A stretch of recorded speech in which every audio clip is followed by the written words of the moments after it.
All right. It looks like we're live.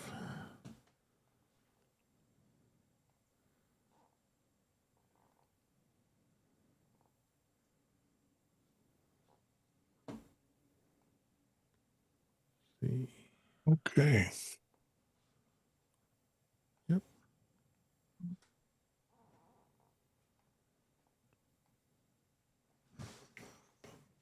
Get back off a little.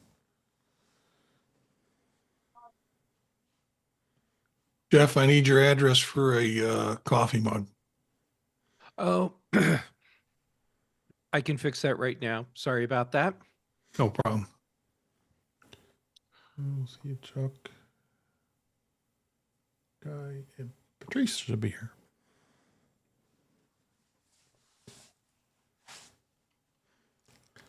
Oh.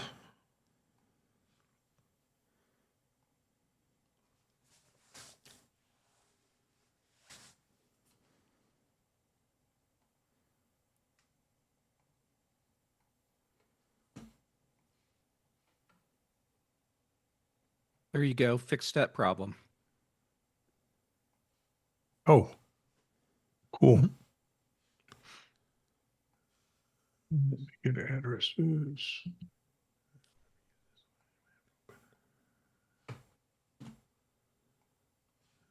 I thought I'd already given it to you. So that's on me for being a lazy ass. No, you might have. I just didn't.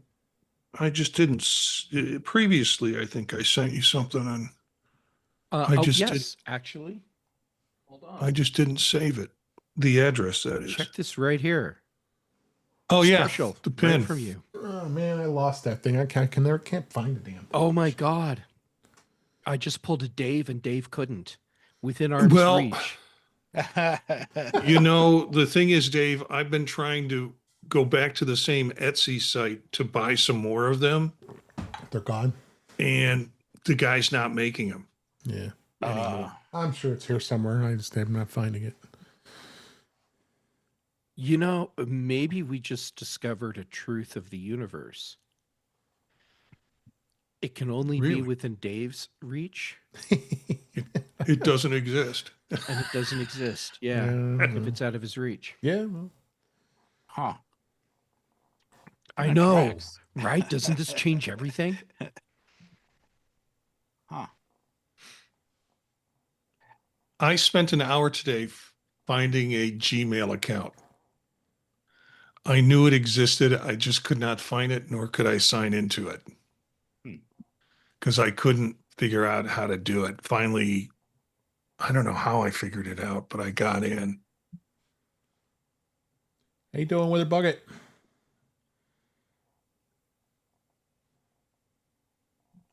Fortunately, Jill is not going to be here today. She has to work. Oh. It won't be the same without her. It will not. Am I missing? No, you know what? Dang it.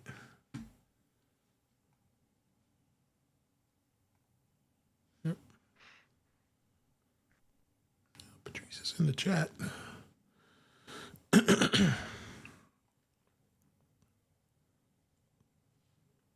Give her a couple minutes. I wasn't sure if Chuck was coming or not.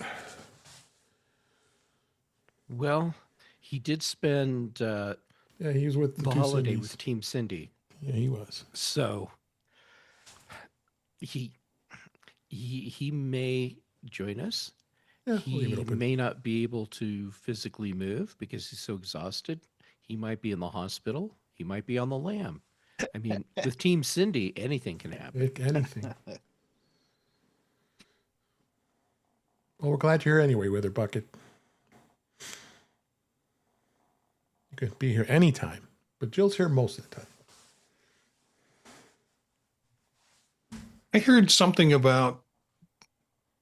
from Cindy about them grilling steaks.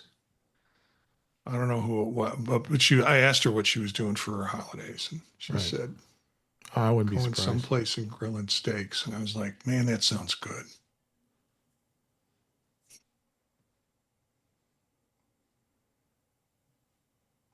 I would not be surprised. Dave, my follow-up Christmas dinner, which I guess is like my backup Christmas dinner, Uh-huh. worked out wonderfully. Oh, good. We had a very nice time. Good stuff. So, Eric, Marty, short version for you, did Christmas dinner lunchtime with my parents at Right. their assisted living center, and did Thanksgiving with them. And the they had a menu for dairy-free, gluten-free. Nice. So Oh, since I'm dairy-free, I was able to do the Thanksgiving dinner. We all assumed they're doing the same thing for the Christmas special meal. They were not. It was one thing, and that was it. Oh. Wow. She's trying. And out of the entire menu for the meal, the only thing I could eat There was she is. ham. Mhm. That's it. So they brought Wow. me a plate with like 2 pieces of sliced ham on it. Huh. And that was it. And of course my parents, they're just appalled. And I'm like, it's fine. Don't worry about it. The important thing is getting to be here together. right. And and it's not like I'm not going to be able to find food later. And so anyhow, I ate my 2 slices of ham, and everyone else had the rest of it, the gravy, mashed potatoes, the vegetables, the desserts, all of it. And they were able to enjoy all that. So then after we were done doing all the stuff that we were doing with my parents, What? then we went to the new dim sum place that's near where I live Mm-hmm. Mm-hmm. so that I could actually eat. And it's been open for like a month, so first time in. How was it? And I'm actually concerned that it's so close to where I live because You I might could be see going there just- a lot. I can see just going there a lot. Yes, it was really good, and the place is just packed because apparently everyone had a similar family lunch experience to mine. Yeah, it was all the pagans going out to eat. Yeah, my peeps. Yep. All right. Hi, Patrice. Hi. See, I feel like it's a party now because It Patrice, is. you're here. Yes. Oh. What happened here?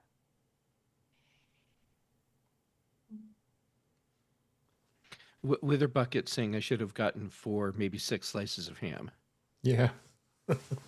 That's okay. That's fair, and thank you for saying I deserve that. However, I did need to leave some space in my belly for dim sum. Mm-hmm. For dessert. Yeah.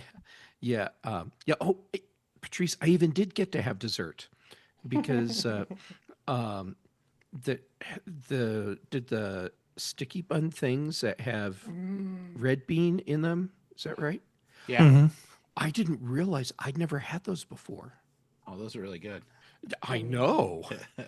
You So should are have they told like me sooner. bao? It's sort of like that, Yeah. but the dough is much thicker, and yeah, so it's I would equate it to a steamed pastry, Mm-hmm. and it has this red bean paste filling that to me tasted a lot like cacao powder. Yeah. So, not like chocolate, but that, that kind of taste you get before the cacao is Yeah. converted into chocolate. My son Good, got me good. the Bao family cookbook. It's all Bao recipes. Okay, Road trip to Marty's Yes. right now. Patrice, I'll pick you up on the way. You might want to Okay. pack lunch for us. My daughter got me a Turkish cookbook. No, my son got me a Turkish cookbook. And we compared recipes in terms of how we cook Turkish versus what was in the cookbook. Well, the cookbook, it's like, here's some ideas that you can Right. build on, right? Yeah. How do you make shepherd salad without having balsamic vinegar in it? I don't know, but this cookbook had it. Huh. So, Clearly a It's not a misprint. problem. yeah.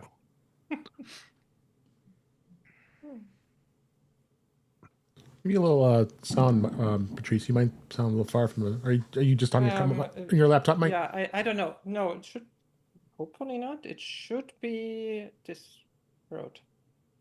It's just this room is a little bit echoey, I think. No, I don't. I just want to make sure that. Is it okay? I mean, I can. What do you guys think? Yeah. Let me double It check. could be louder, but Could be louder. I can improve. no, but when Patrice starts responding to questions, her volume goes up a bit. So Okay. she might, in conversation like this, it seems soft, but when you respond to stuff, you project more.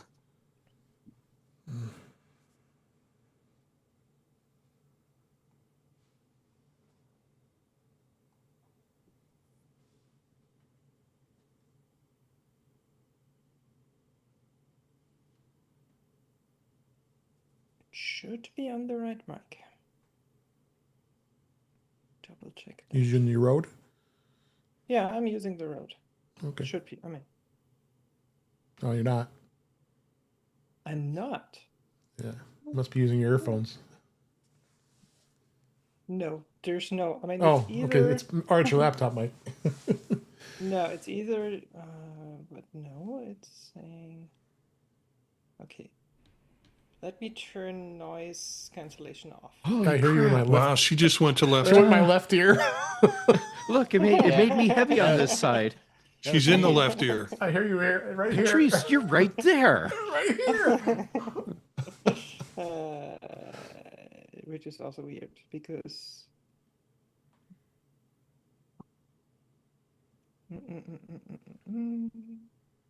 Most went to check to see if I was wearing my Vision Pro, and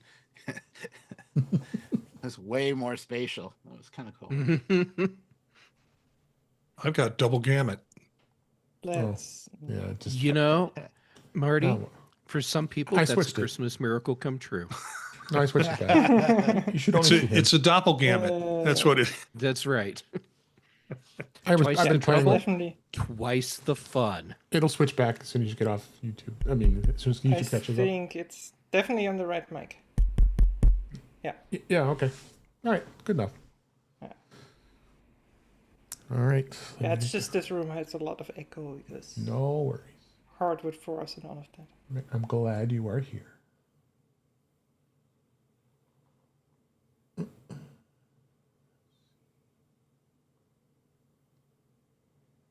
Right.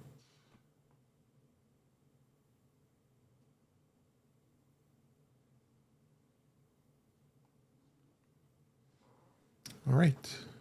Make sure I'm looking at everything. Okay. Got the notes. I'm finally getting a chance to look at the notes you have for us, Dave. Uh-huh. And I feel like I owe you an apology because you clearly put a lot of thought into this, and I should have looked He at did. this all earlier right. out of respect know- for you. I know am you were sorry. good. You'll be fine. Don't worry about it. All right, here we go. In 5, 4, 3, 2. Holiday underpants just for Dave. It's a Dave Underpants show. Doing a crossover from Chuck Joyner, Dave's Underpants show. Happy holidays. That was Thank just a you little so much. special bonus for It you. is- it Don't is because expect it's it every- every week. And we are in the Mac show time slot, so. Okay, now you can do your show. All right, thank you. 5, 4, 3, 2. Welcome to episode 401 of In Touch with iOS, the podcast that keeps you connected with the ever-changing Apple ecosystem. I am your host, Dave Ginsburg. Each week we break down the latest news, updates, tips, and hidden features across iPhone, iPad, Apple Watch, Mac, Vision Pro, and Apple TV, all with insights from friends, experts in the Apple community, because here we read the release notes and you don't have to. Let's see who is here this week. And we are recording on Friday after Christmas, so it's a little different time slot, but I am so thrilled that Patrice Brend'amour made it to our show this week. How are you doing, Patrice? I'm doing well. I'm actually still on my Christmas holiday. I'm in Portugal right now. Oh, nice. I'm sure it's a beautiful It's day nice there, and too. sunny. It is beautiful. It's sunny. It's warm-ish. I mean, warm for coming from Vienna, where it was like 0 degrees Celsius, like 32 degrees Fahrenheit. Ooh, I'll that's take cold. that here. That is cold. And here I it's would- like 13, so that's like Actually, we're somewhere in the 50s, I I think. think we're going to be like in the 40 degrees in Fahrenheit, so we're going to be pretty Nice. okay today. So, also here is Eric Bolden. Great to have you, Eric. What's going on? Great to be here. A little foggy outside, but good weather. Lots of fun. Plenty of food yesterday. Yeah, I had plenty of that too. So, Too much, but it was great to be with family, and there was a lot of great times. So, but glad you're here as well. Jeff Gamet is here. I appreciate you being here. How you doing, Jeff? I'm doing well, and I'm happy to be here. And listening to your holiday temperatures, I feel like I'm living in crazy world, because the temperature here in Colorado, in Boulder, the whole Front Range, 70 Fahrenheit for Christmas. So what is that, about 20-ish real temperature? Yeah, it's about 20. Yeah. That's crazy. And That then is you're really talking about crazy. what your temperature is going to be today. And we're going to be probably well over 60 Fahrenheit today. Wow. I could wear shorts on Christmas had I wanted to. Yeah, exactly. Oh, and also thanks for being here. And also, last but certainly not least, Marty Jencius is here. How you doing, Marty? How was your holiday? We've got a winter storm warning. I mean, everything in my direction of the States, and probably worse for Chuck and folks on the direct East Coast, are going to get socked with some winter weather. So that's it. Despite that, I'm going to do my Boxing Day tradition, which is to go out to big department stores, go to the return line, You're nuts. point at people, and laugh. Oh, okay. So you're doing it for humor. I like that. That's funny. I don't return anything. I just go there and laugh. I say you don't return anything. You keep everything, right? He buys everything and then he keeps everything. Yes. So I'm glad everybody's here this week, and shout out in the chat room, Brian. Great to see you, Wither Bucket. I'm glad to see you, Webb. Happy holidays. Glad you're here as well. That's youtube.com/intouchwithios. Since we're getting close to the end of the year, I thought we'd have some fun and kind of do a bit of a review of what happened in 2025, because there was a lot that happened. We can't go over everything, but we're going to go over some great points what I found to be interesting this past year, and we'll have some news and mix up a lot of other great stuff. So let's dig into it. So slightly different format, but I wanted to hit the different topics like we always do. So we're going to start with Vision Pro. I got 3 people here with Vision Pro this week, so it's going to should be a relatively good discussion. So I think what the first thing is what was the thought of everybody here with the M5 upgrade. I know, Marty, you have one. I don't think that Patrice or myself or Eric has one. So was it worth the upgrade in 2025? Marty? Yeah, I think maybe not for me, maybe not for any other people that have them and how they use them, but I think for enterprise, this will allow them to do some things at a different level and at a faster speed in terms of demo training, things like that. So yeah, I kind of see it as viable, maybe not for folks who already had one, but they needed to put another model out to stay present in the market and to also give the up end finding a way to get them hooked into it from an enterprise standpoint. That's my thought on it. Yeah, I would agree. Go ahead, Patrice. I'm not sure about that. I think I mean, it was a worthwhile upgrade, but not for the people who already had one. You're right about that. It was time. I mean, it's the same thing as with the MacBook upgrades or the iPhone upgrades, year to year or 2 year to like whatever next version. It's usually not worth it. Like rarely there's a big jump where you're like, oh wow, I have to upgrade. I mean, maybe Intel to M1 was one of those. But other than that, I mean, it is simply future-proofing for people who want to buy it right now. Yeah. That's it. Yeah, because same price. Like if if they decided not to buy the M2, so those who decided to get into the market. It's a three generation newer CPU, so it will hopefully last a little bit longer. And I think if you're buying it today, that's what you want. Yeah, yeah. Eric, what about you? What did you think? I don't think you did either. I don't know if you're going to. I sure am not. Yeah, I still haven't decided. I may yet early next year upgrade. For most people, I think it doesn't matter as long as you get the dual knit headband. That was the majority of the upgrade. Mm-hmm.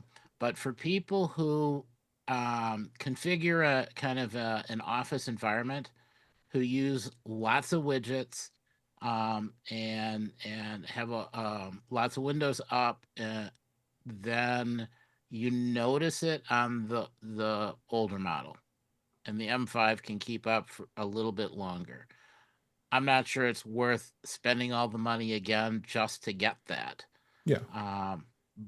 But for some people, it's a big enough annoyance, and it does make a difference. I agree. Yeah, I'm on the edge now. Basically, if you can find somebody else who wants the old model, and then you can kind of you take quite a hit when you try to do to sell it. So give you $50 for your Sarah. there you go. Cash.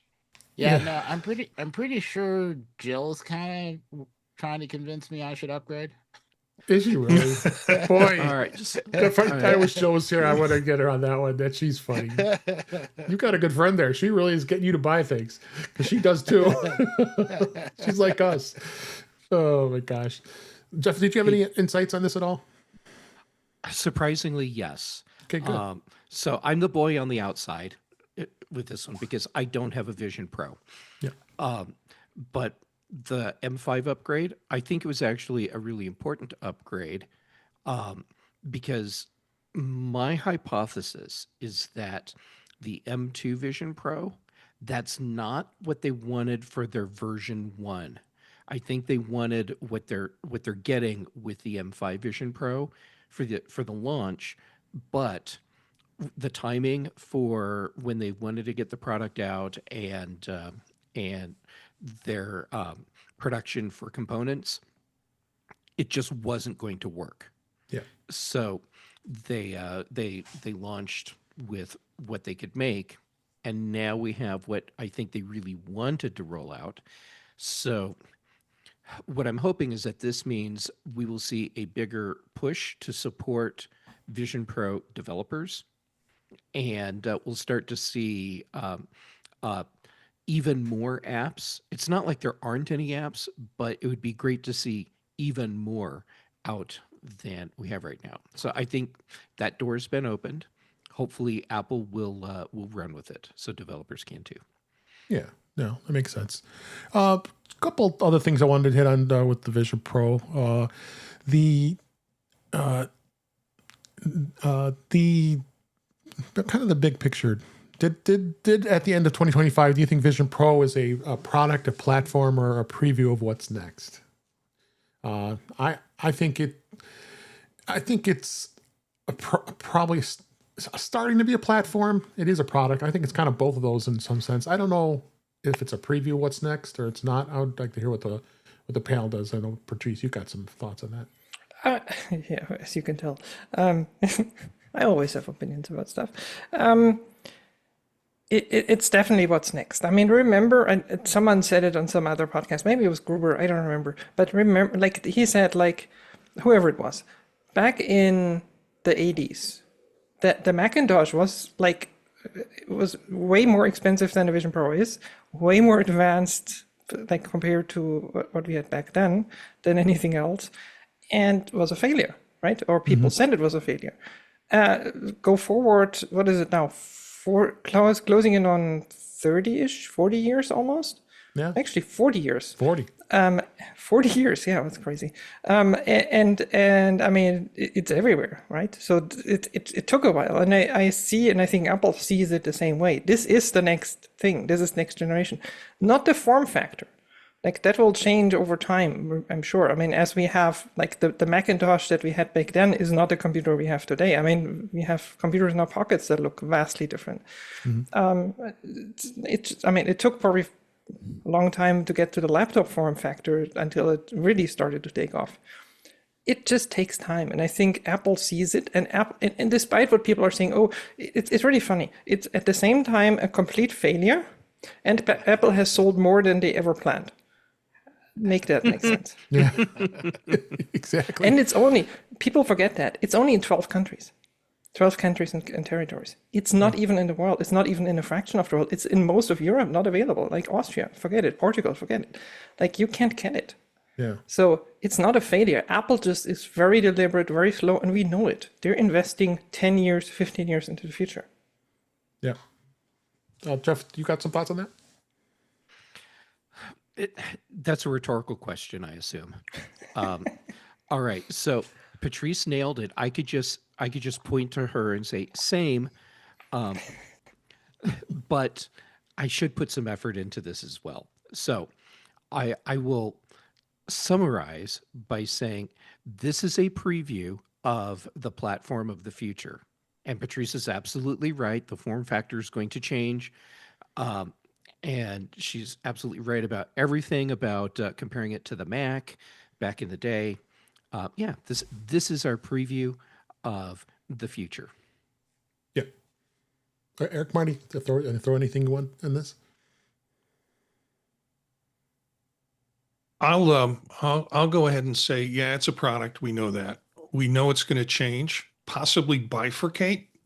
So we will have a full headset like we currently have, maybe lighter and with a different technology in it, more advanced technology, and then a form factor that's more for consumer entertainment information. When they talk about Apple Glass, is it a platform?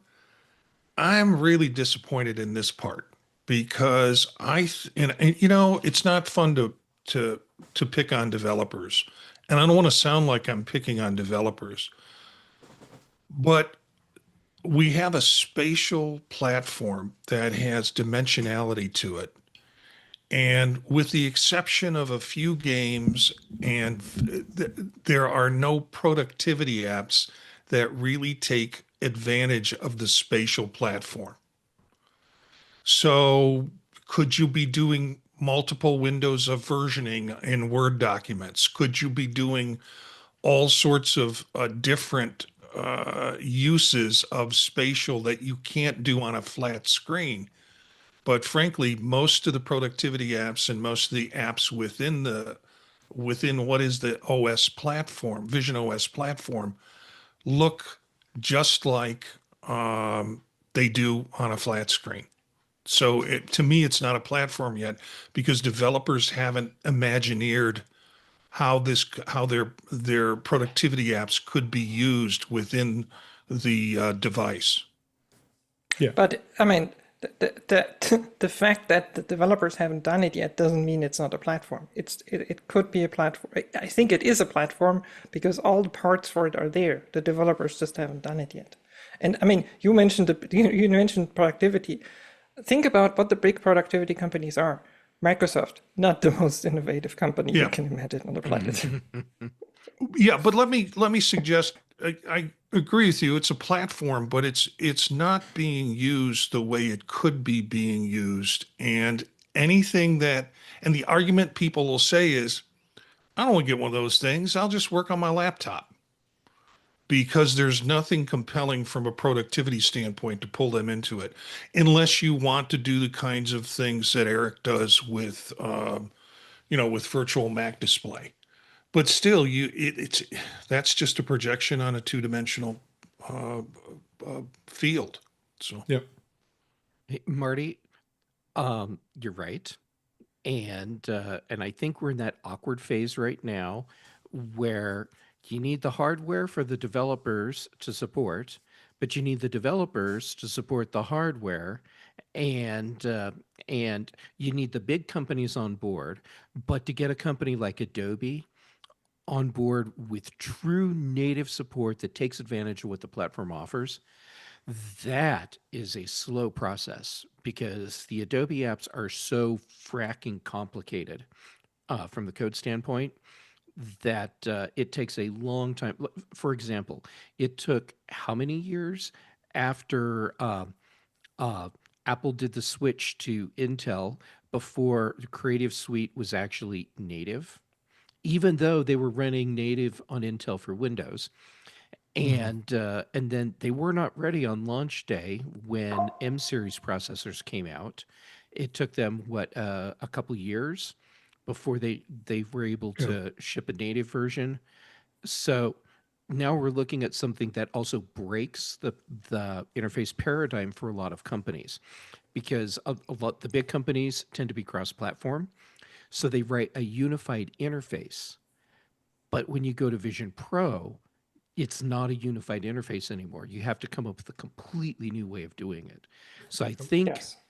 as long as developers see that that there's adoption, then and as long as Apple pushes the big developers, probably does what they did before, where they actually fund part of the development for the major applications, then we'll get that stuff on board, and then we'll have a wider adoption of Vision Pro as a platform.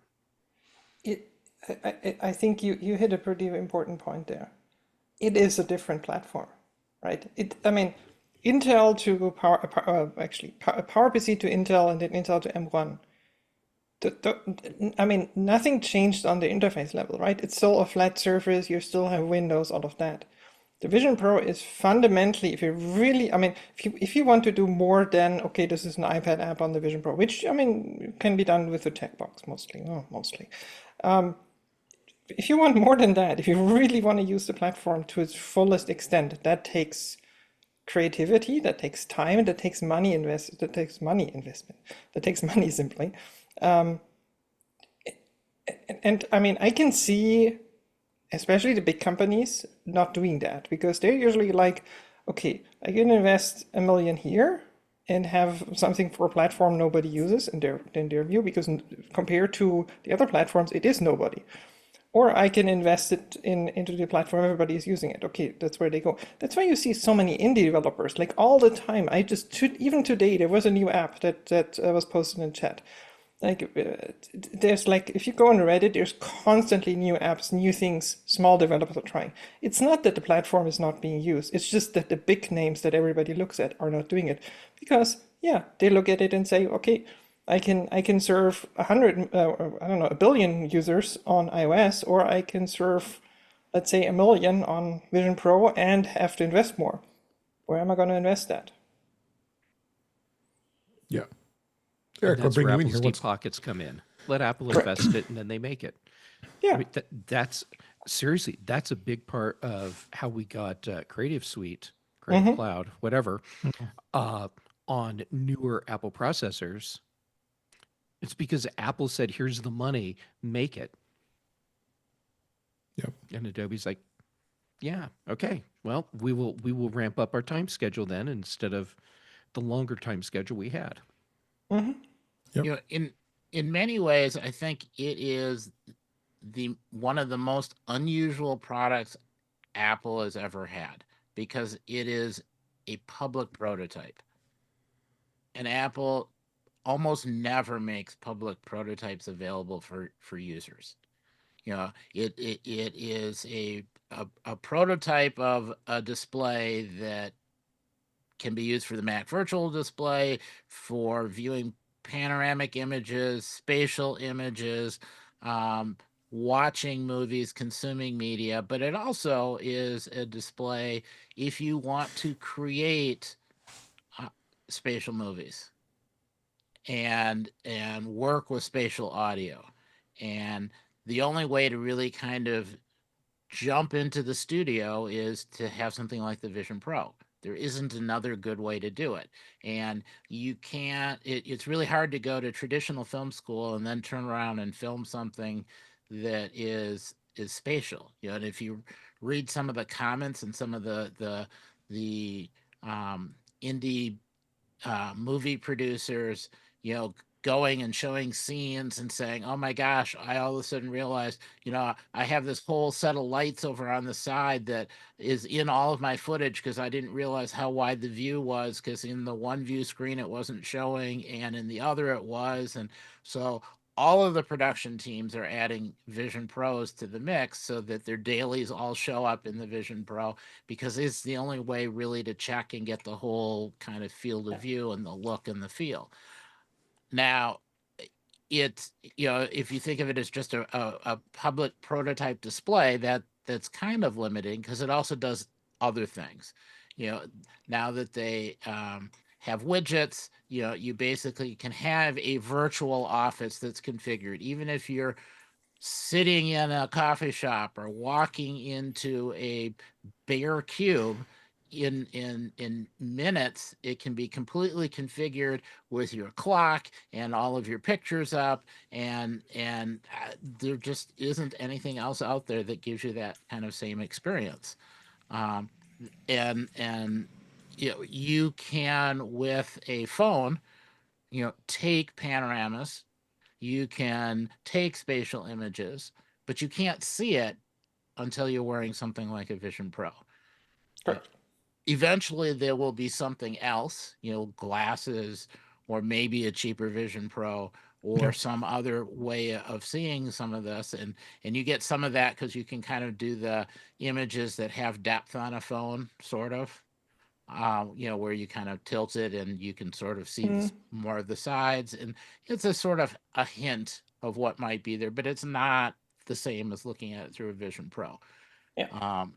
So it is fundamentally different way of producing content, both on the image side and especially on the video side. Like fundamentally, like if you've watched Apple's event that they did in, I think, October, the 2-day event with like content producers, it is night and day how you produce. I mean, yeah, sure, at the end it's still a story that you tell, but how you tell the story is fundamentally different, and everybody is saying it, and it is, in my opinion, better, but it's going to take a lot of time to catch up with, I don't know, 50 years, 60 years, probably more, 100 years of video production, right? It takes time to figure out how do you tell the story in this new medium, but that's exactly what excites, and that's why you see a lot of like third-party content. I mean, even Apple like works with some of them and releases some of them officially, but there's so much third-party content now. I mean, what is it called? Explore POV is, I mean, maybe which was a pick for Apple's App Store Awards. That's not that's not even like a full-on movie or whatever. It's more, okay, let's have a look at environments and like let's show you the world. But even that is fundamentally different than like a YouTube video like of, I don't know, the Taj Mahal was 5 years ago.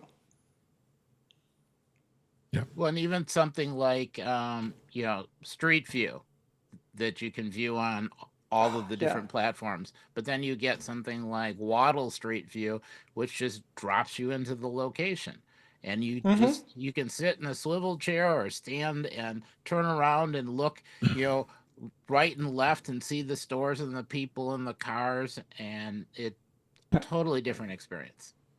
Yeah. Yep. All right. Let's go ahead and move on. That was a great conversation. Let's talk a little bit about beta this week. It still continues. I believe it's iOS 26.2. Excuse me, 26.3. Oh, iOS, yeah. All of them are on 26.3.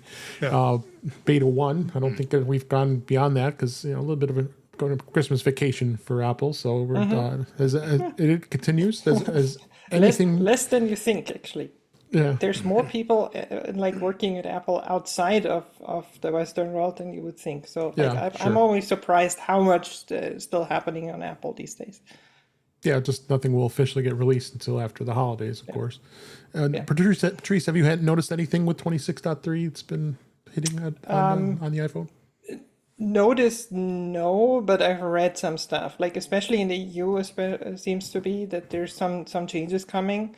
That you can connect to, what was it, third-party headphones, I think? Wasn't that the thing? I remember. There was something about the EU. Oh, in the EU, right. Yeah. That's basically, the DMA is forcing Apple to do certain things and allow, basically, I think, to replace AirDrop and, what is the other one? AirPlay. Also notifications. Notification. Yeah, that was the one. Third-party watches. Thank you. That was exactly the thing I was remembering, not the headphone thing. Notifications. You can basically now send notifications to third-party watches or third-party devices in general. So, which is like something that but only in Europe, that the EU is forcing Apple and Google to do. Yep. Which I think is a good thing. I mean, more competition. For sure. Marty, have you noticed anything at all? No, not really, but we spoke about this, I think, in terms of the ability to swap things between Android and we talked about that, and iOS a little bit easier in terms of setting up new phones, which both you and I did. I did. Because I had the Pixel 10. And it was pretty wild. It was pretty wild. I mean, doing with the iPad, I reconfigured a separate iPad I have and had it sync with the Android. It brought all the apps over, and granted I had to go download each one of them. It just brought them over, but it was pretty impressive that it did that for being a different platform. So they've really worked on that too. So that's kind of the big thing. Yeah, we talked about that last week's episode. So I don't think there really is much else to see as far as where we're at beta. Hopefully we'll get some new fun things to look at in 2026. So I want to do a quick review over the Apple mobile platforms and where the iPhone and iPad notably have gone this past year. So we got releases for the iPhone 17 series, Pro Max, and I like to start with that.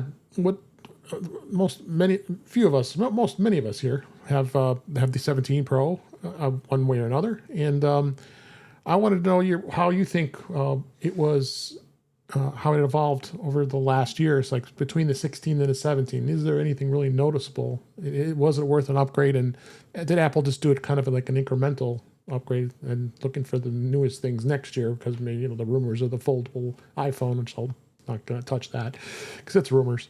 But where would you think where the iPhone had went? Let's start with you, Marty. What was your thoughts on the upgrade?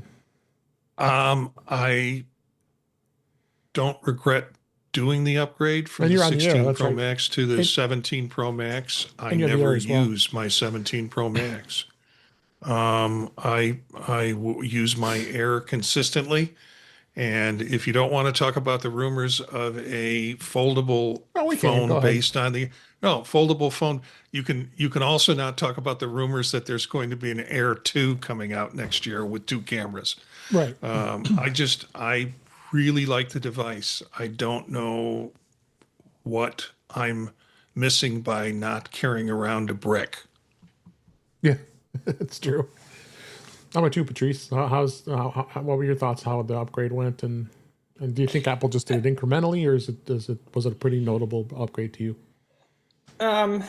personally, I mean, I came from a 16 and it was a notable upgrade. Like it's crazy. I mean, you look at the specs and you're like, okay, there's not that much of a difference.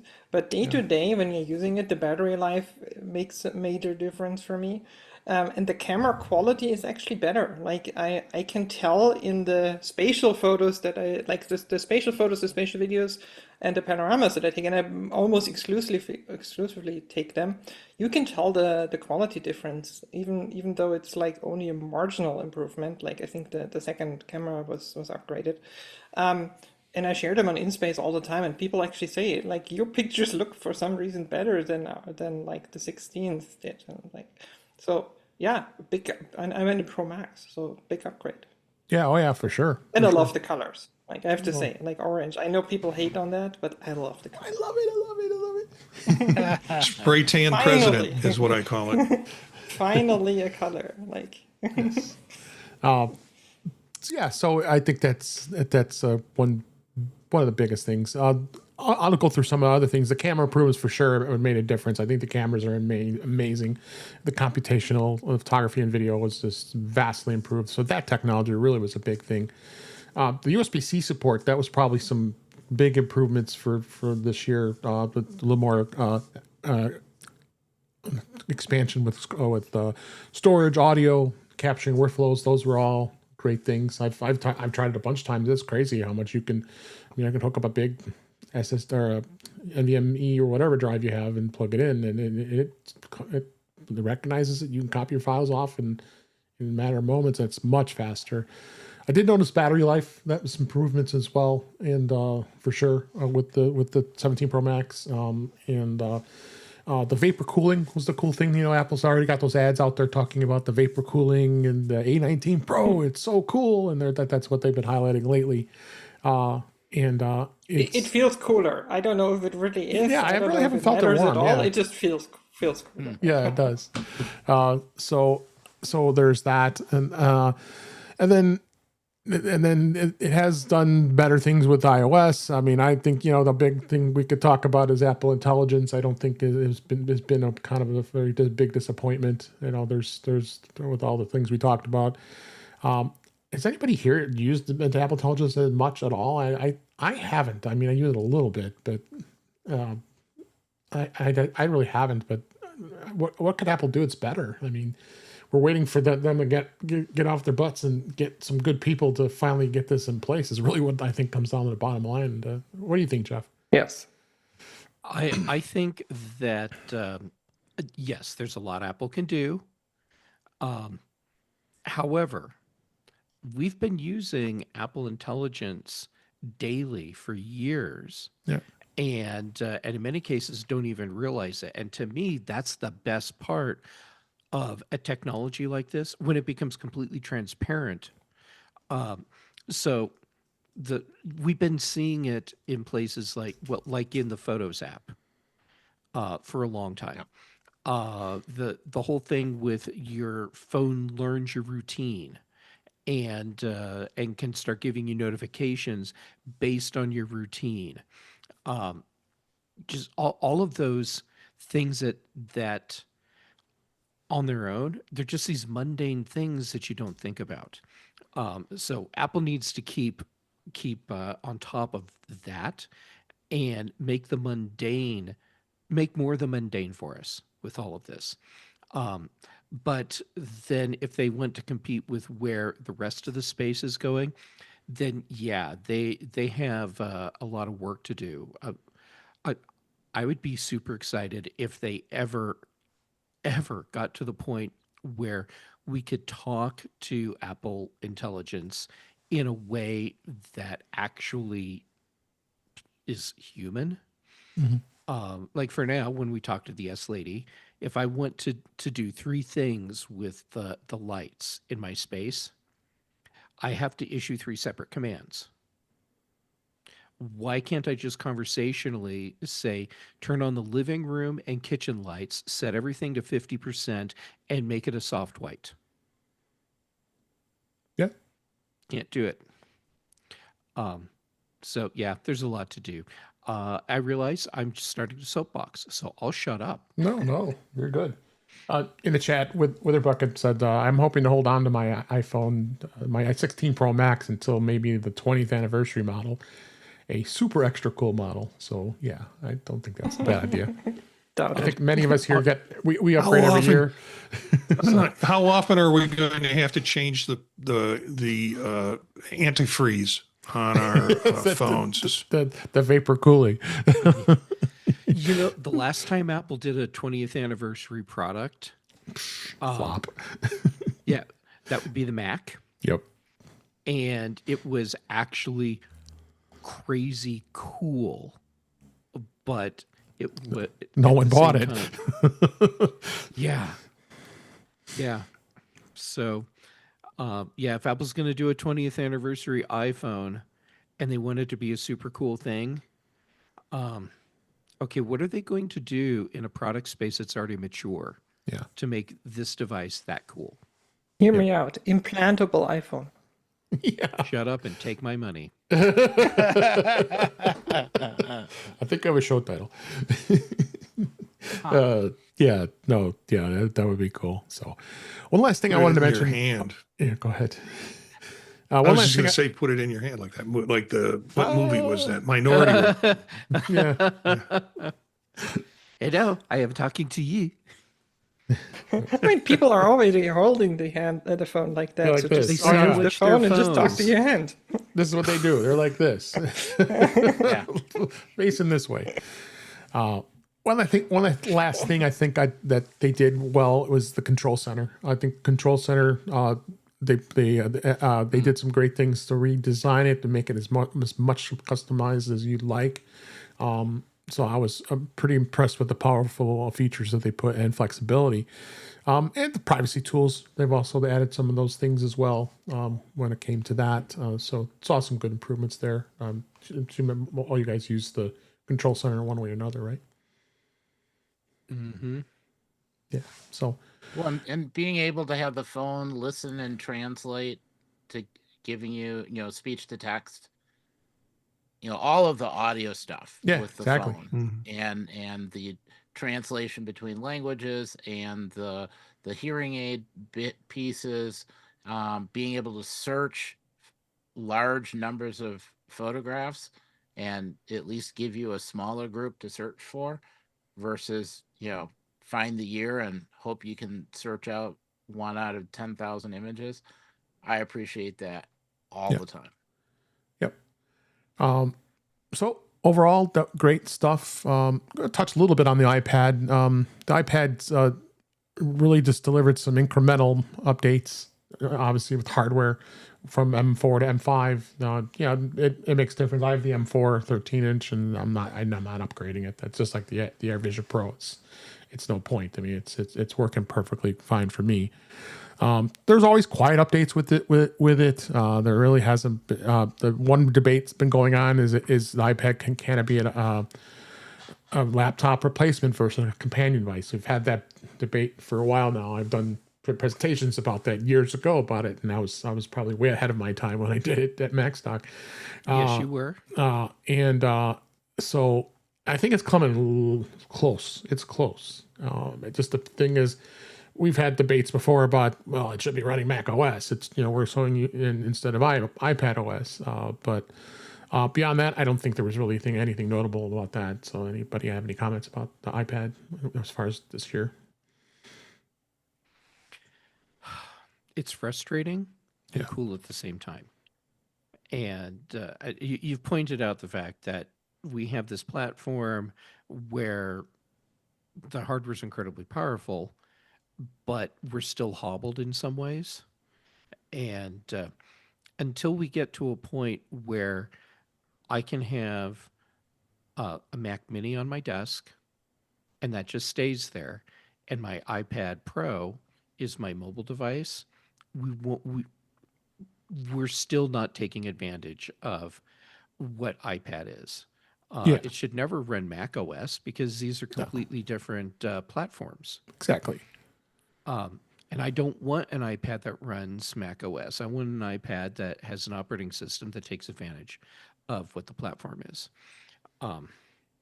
So, but I am looking forward to your next Mac stock presentation, where you talk about how you have converted Yeah. your entire enterprise, as in Starship, wall that sits in front of you to a single iPad. That would be cool. That'd be cool. It would be cool. And people, I've seen Dave's office studio setup. Oh, And it's new now. You haven't been here since I upgraded it. So that's true. But when So I the saw Enterprise E now. it's the Enterprise E now. Yeah, when I was there, NASA has less complicated or complex setups can't see much here. for spacecraft. Yeah. So unless anybody else has anything else to add about the iPad, we can go ahead and move on. So the Mac, Apple did officially end basically in general terms, is they ended the Intel era with Mac OS Tahoe. It locked in Apple Silicon as the future. We saw M5 powered Macs push performance and battery life even further, while the Mac Studio continued to blur the line between the Mac Pro. So we could debate that for about an hour by itself, which I'm not going to do. What happened basically is Tahoe really marked the end of the Intel-based Macs, because this is the last version of Mac OS that's going to support Intel Macs. So the next version that comes out in 2026, they won't be supporting Intel Macs as far as I know. So is there any reasoning why they would want to allow it still? I don't think so. I mean, I think the silicon processors are here to stay. They're doing really well, and they just, like I said, they just upgraded everything on the line is now at Intel Macs. Eric, what do you think on this? Yeah, there really isn't any reason to keep the Intel Macs going, other than the few people that bought an Intel Mac right near the end and trying to give them as much time as possible. The new machines are more efficient, they're faster, more responsive. For the most part, software's been upgraded to be native. There are a few cases where that doesn't work. But and when you go back and you look at the M series and look at the M1, it's almost as usable as everything else. Like, you can use all of the M series machines now and still be happy. And that was not true on the Intel machines. You could buy an Intel machine and a couple of years later you were already struggling a bit. It's been a really nice change. Well worth it. And other than the few people that have special applications, and for those that they don't necessarily need to upgrade. So this is good. It should simplify coding, and maybe they can make some more progress in some of the other features. Yep. Patrice, what do you think? You gonna miss Intel? No. Especially that fan. Yeah, I mean, my last MacBook at work was an i9 Intel. I mean, the battery life was non-existent. The fan was basically always loud and at 100%, and it was crashing in the summer when it was hot. So forget that. No, I mean, there's one little thing that I will be missing about Intel so far. Linux support on older Macs is barely existent at this point. There is people working on it, and they're making step-by-step progress, and maybe that's something Apple could help with. But so far, at least, the thing where you can use an old Intel Mac and say, okay, I don't really need macOS, but I can use it as a Linux server and do some web server stuff on it. Mm-hmm. That's getting harder and harder. And there's also, with the ARM CPUs nowadays, it's harder to run certain things because they're only available for x86. So that's literally the only thing, and I'm really grasping at straws. Yeah, that's probably a good debate by itself. Yeah, there's still a lot of apps out there at the x86 platform. I mean, I try not to touch a Windows machine, but I do have to at work. But I have it in virtual through Parallels, and that's ARM based versions of Windows. So you're limited to what you can do. And even you're doing testing in labs and such. So you almost have to have a Windows Mac, and for sure in the enterprise. There's no way hard to get around that. But yeah, you're right. I mean, ARM based applications they're very slow in responding to getting them converted. So I think that's a big change by itself. But Apple seems comfortable with that. That isn't as much of an issue in their view. At least what I'm seeing anyway. Yeah, I think it's an edge case of an edge case. Like, I mean, at this point, anything, let's say most things on macOS are converted. If you're running older software, you're going to have a problem. Yeah. Like straight up. Yep. Oh, for sure. Yeah. So you have to, think about that before you upgrade. But it's going to be hard. You can't get an Intel-based Mac anymore.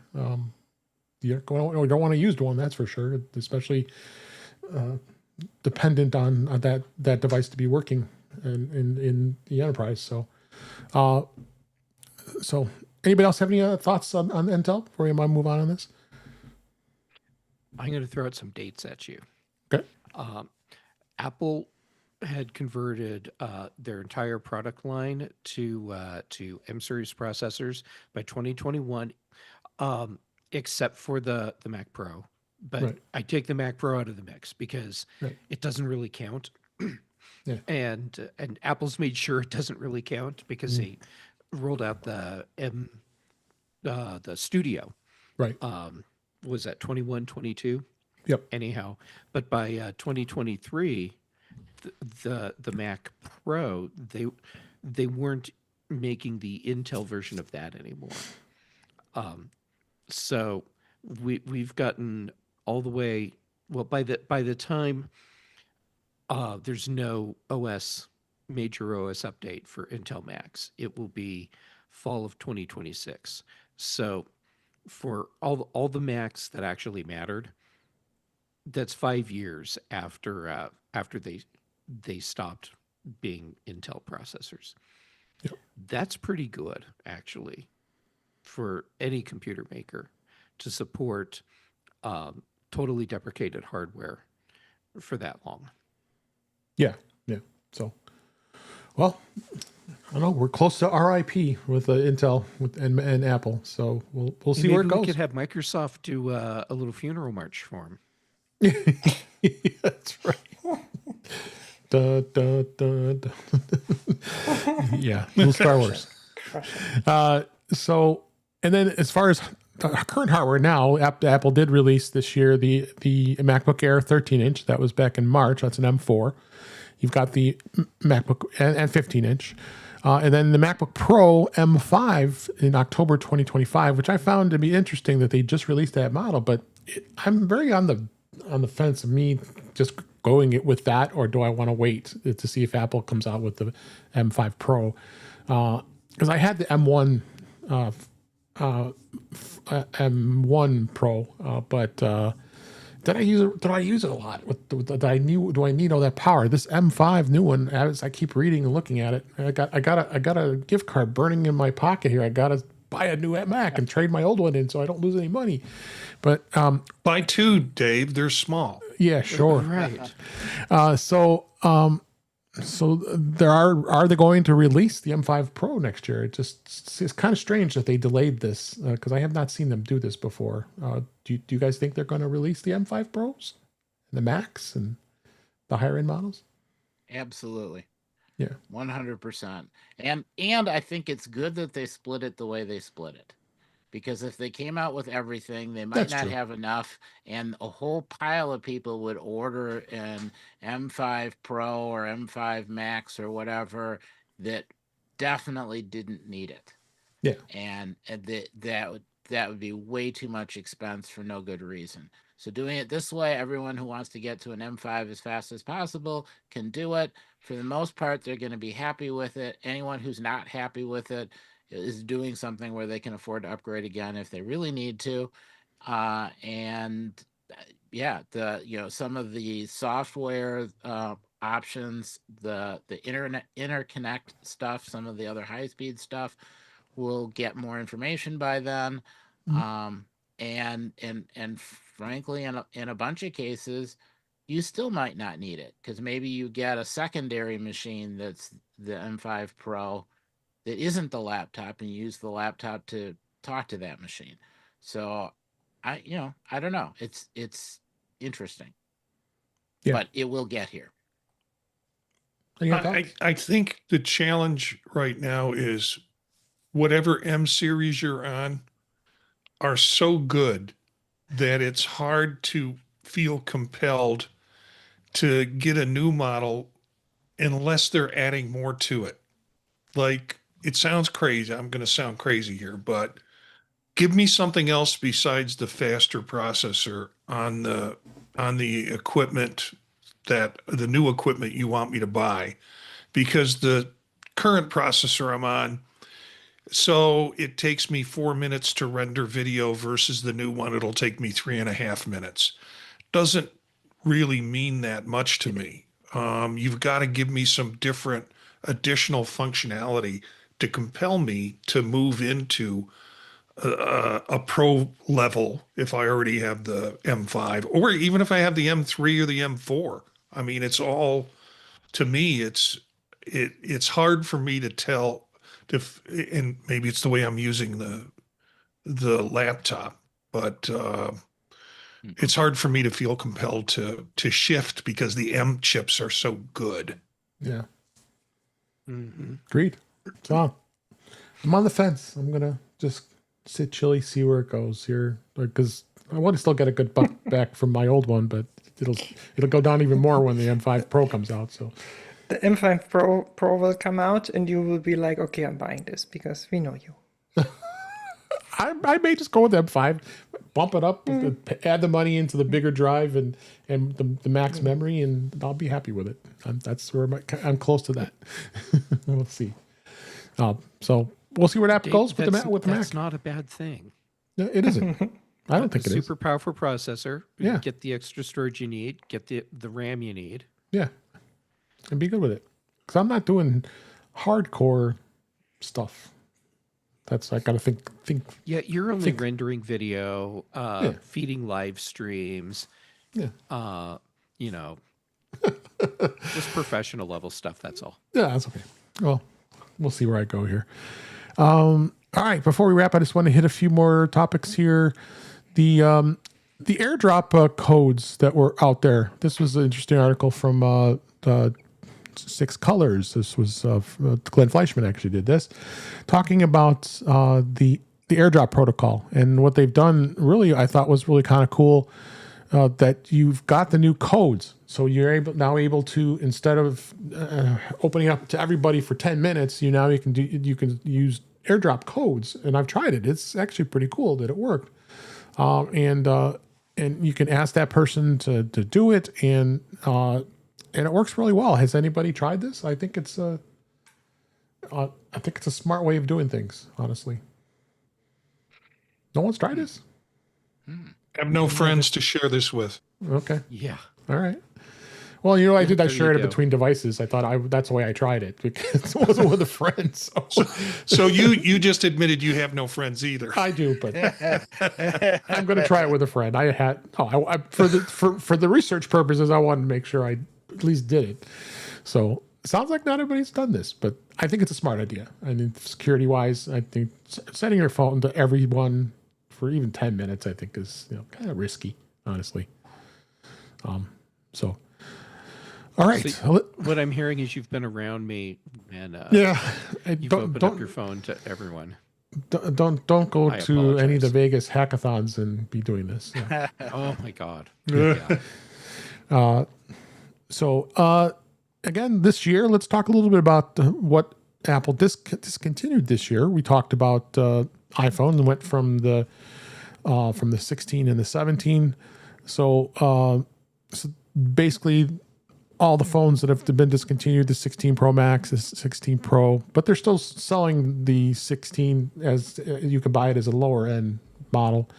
The 15s, I think, have gone by the wayside on Apple's side anyway. And then the SE, of course, got replaced by the 16e.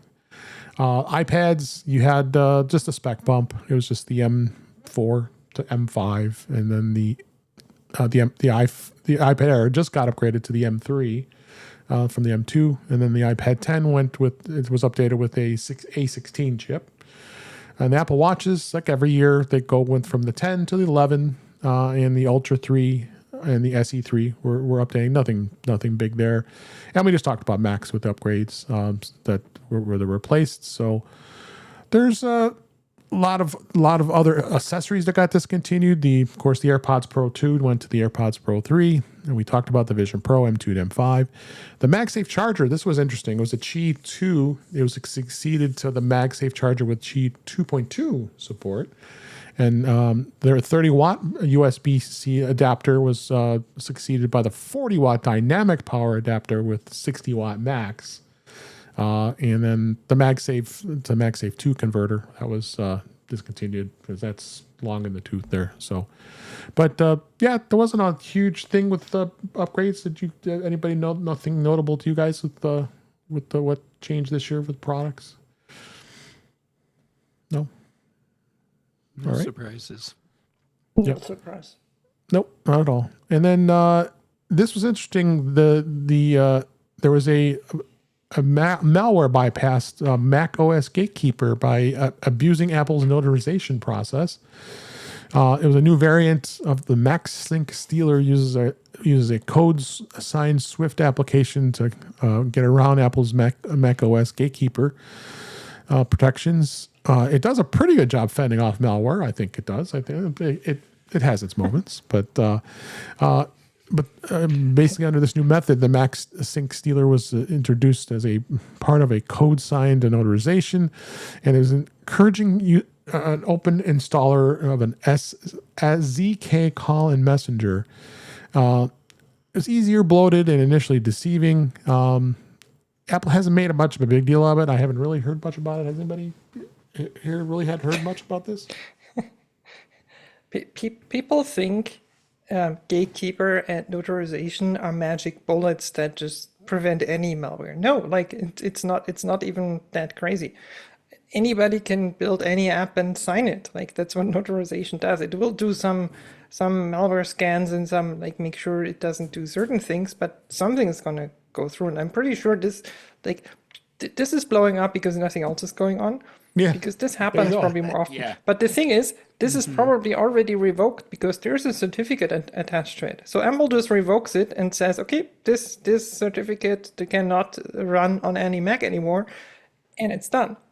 It can't run anymore. So that's kind of the point of this whole system. It's not to prevent. I mean, it does prevent, let's say, the easy ones, the script kiddies from going through. But anybody who knows anything about this will just create an app and sign it and distribute it. Yeah. This is not magic. No. So, well, just be careful out there. Don't open things that you aren't aware of. Correct. That's the simple way to fix things. Yeah. And Yeah. it does. I mean, it does a pretty good job because a lot of times it does a too good of a job because you've got some apps Yes. are trustworthy and the dummies didn't properly sign it, so then you have to go Yeah. around it. So here's the secret. You can still sign it yourself if you know how. If you have a certificate from Apple, you can still sign it yourself and run it. It's not a problem. Yeah, exactly. So then lastly, ChatGPT now has a 2025 year-end summary feature like Spotify Wrapped or even Apple Music in review. OpenAI just added the year-end summary feature to ChatGPT, allowing users to get a personalized overview of their ChatGPT usage. That kind of scares me, actually. The That summary actually is sounds horribly depressing. yes, there's summary similar to year-end wrap-ups. They're offering an overview of themes discussed and chat statuses, like the busiest chatting day and number of overall chats. Yeah, this is going to be interesting. Did you try this, Marty? Yeah, I did. I'm looking at it right now. First of all, my poem sucks. It was. I was expecting something a little more inspirational than what it gave me, and it pulled out some things that I don't want people to know I use ChatGPT for. Well, don't send them the link. But now it's encoded in my poem. Yeah, it's interesting. It's this, Spotify does this for podcasts. It's the reason I don't like to look at the reviews because they're generally depressing. Yeah.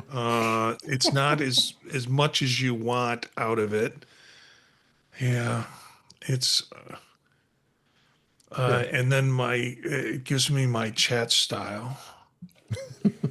Yeah, it is I find and this fascinating. here's my archetype. The strategist. 3.6% users share this archetype. I explore, I'm a planner, I'm conceptual. Wow. I didn't look at that part yet. Thinks big pictures across domains, uses ChatGPT to evaluate trade-offs, synthesize information, and guide direction. Huh. So I'm Were you glad gonna it say- uses ChatGPT to write professional articles. I don't. But By the way, yeah.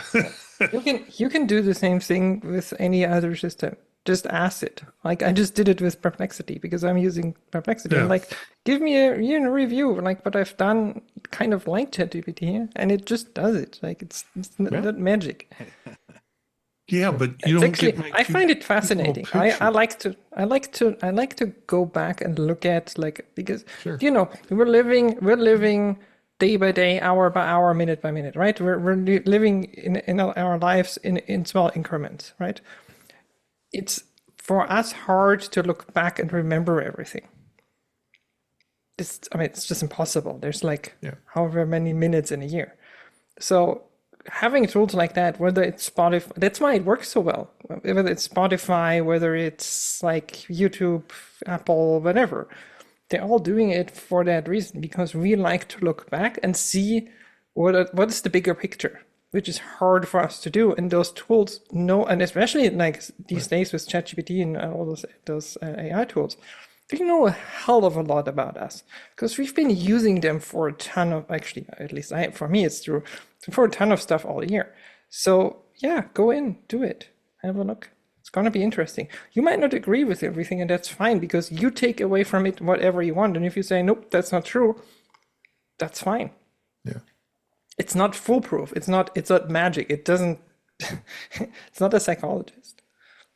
And I guess it This doesn't is like so weird. it doesn't like Jeff. No, I decided I'd go check. I'm assuming it's actually so depressing that ChatGPT is trying to save me from myself, and I'm just getting a really nice connection timeout error. Nice. Oh, this is so weird. It does a still life picture. I just put it in the chat. Why do I have grilled cheese? I think one of the things I asked ChatGPT one time was, how do you make a really good grilled cheese sandwich? Because I was making them. That's why I have to use temporary chat for those kind of questions. Wow. All right. I thought that would be fun to wrap up the show over this week on this. But before we go, let's see where we can find everybody. Patrice, thank you so much for being here on your vacation time, and I appreciate you being here. Where can people find you? Well, I actually enjoy doing this, and I get to do it not often enough, to be honest. Yes. So thank you for having me. Thanks Absolutely. for making this happen so early in the day for you especially. It's very early. For me, it's late in the not too bad. afternoon. You can find me usually on the British Tech Network with Jeff, with Marty, with Dave, with you. Maybe we'll get Eric on eventually. We'll see. Every week, big show, Mac show. We talk about tech all day. We're on the winter, like Christmas hiatus right now. We're gonna be back with our yearly predictions and look back at 2025 and see like how wrong we were about what we thought would happen in 2025, and then look forward into 2026. Everything I'm doing on my website, thepatrice.com, will take you there. Social media links, podcast projects, all there. And Jeff and I do retro rewatch. There should be, even though it's Christmas. Oh, he has the mug. Mine is at home. There will be a new episode out today, even though it's Christmas. I So represent you you. get a special Christmas bonus episode. Oh, Jeff, Nice thank you. mug. Very cool. I'll laugh that mug. Thanks. Appreciate you being here. Eric Bolden, thank you for being here. Where can people find you? Oh, I can be found trying not to drown, taking pictures of birds. Otherwise, on Mastodon at EA Bolden at mas.to. Monday nights on Vision Profiles. Tuesdays on Mac Voices, and generally Thursdays on In Touch with iOS, kind of migrating through all of the OSs and rounding out the news of the week. Great. Thanks for being here. Jeff Gamet, thank you for being here and being part of the show. Where can people find you? Well, when I'm not hanging out with amazing people on shows like this, Jay Gamet on social media, most active on Mastodon, PixelFed, and Mastodon, PixelFed, Blue Sky. If there was any logic to names for apps and services, this would be so much easier. And something seems to have gone awry in the world of Lego Advent calendars, because I still have posts that are going up, and an Advent calendar should end on December 24th, but here we are. Anyhow, then for podcasts, let's see. Tuesdays, Chuck's Mac Voices Live, here with you for In Touch with iOS. British Tech Network for the Big Show on the Mac Show. Brand Chaffin and I do the Context Machine. And as Patrice pointed out, we do Retro Rewatch and talk about dedication. A show coming out, even though it's Christmas time. Thanks, Jeff. Appreciate it. Last but certainly not least, Marty Jencius, thank you for being here and being part of the show. Where can people find you? Thanks. You can find me in a comatose state after reading my year to year with ChatGPT. But when I wake up out of that, there is Vision Profiles on Monday night, 9 p.m. Eastern Time, streaming live, and you could pick it up after that with Eric and Dave and an occasional Daniel. Tuesday with Chuck on Mac Voices. Thursday again with Dave on In Touch with iOS. And Friday mornings with the Mac Show when I can sneak out of a dean's meeting, which is always a pleasure. Most of the stuff you can find with me on the Pod Talk Network. If you just go to the podtalk.net, that's the website that has different shows that I do, Vision Profiles. And one that I'm having fun with right now called Fade to Chat, I'm doing with Cindy Rotz, and we're doing old movies from the 30s, 40s, and 50s, and sometimes we creep into the 60s, but classic cinema. And we just did Miracle on 34th Street. Monday we'll be doing an episode of The Apartment to celebrate a New Year's movie coming up this week. So fun stuff. Great. Thanks for having me, Dave. Joe's apartment? No, The Apartment. Yeah. Okay. Not Joe's apartment. Yeah, I've seen Joe's apartment. All right. Well, that is a wrap for this week. You can please send your comments, questions, suggestions to our email address, which is feedback@intouchwithios.com. You can follow us on Blue Sky and Mastodon at In Touch with iOS. Support the show. Buy me a coffee at intouchwithios.com/coffee. We'd really appreciate it. You can become a Patreon of the show by going to patreon.com/intouchwithios. We have 2 tiers to be able to support the show. We'd really appreciate it. Make sure you like, share, and subscribe when we are live, and you're notified when we're live streaming, which is usually on Thursday nights at 8 p.m. Eastern, 5 p.m. Pacific on our YouTube channel, which is youtube.com/intouchwithios. Again, thanks to see everybody in the chat. Witherbucket, Brian, Webb made it. Even Ben made it. I'm glad you made it, Ben, and others. And you can watch the live streams as they record, as well as you can listen to past shows. And you also can subscribe to the show in your favorite podcatcher, including Pocket Casts, Overcast, Apple Podcasts, and many others. But better yet, just go to our website, intouchwithios.com, where all the links are there to listen to us. I'm Dave Ginsburg, and you can find me on these shows. I'm on Vision Profiles on Monday nights. I'm Mac Voices Live on Tuesday nights, and here on Thursdays usually. And then I'm on the Mac Show on the British Tech Network on Fridays. And you also can find me on Blue Sky and Mastodon at DaveG65. thanks so much for listening, for being here. I wish you all the happy holidays, and we will be recording another show before the new year next week, so we can keep on going. And until then, thanks again. Great show, guys. Thank you so much. Hey, Dave. You bought it? No, I didn't buy it. I actually got it as a gift. Oh, okay. From you my, are the second person that. Yeah, who else got that? Was it Brian? Yeah, Brian got it. Yeah, my daughter gave it to me. Found it. It took a while for me to figure it. It's a very nifty, cute little thing. Yeah. Put the disc in order to start it up. Oh, the good old days, huh? By the way, Ben in the chat was not actually Ben. That was me. I was in the wrong Google. Oh, account. was? You had his name? Oh my God! Whoops. Yeah, no, he reused the old Tech Hangout account, and I still have access to it. Oh, so. jeez. Ah. All right, everybody. I'm going to say goodbye to the live chat, live stream. Thank you. Bye. Bye, live stream. Happy holidays. Web got one. Yep. Oh, that's funny.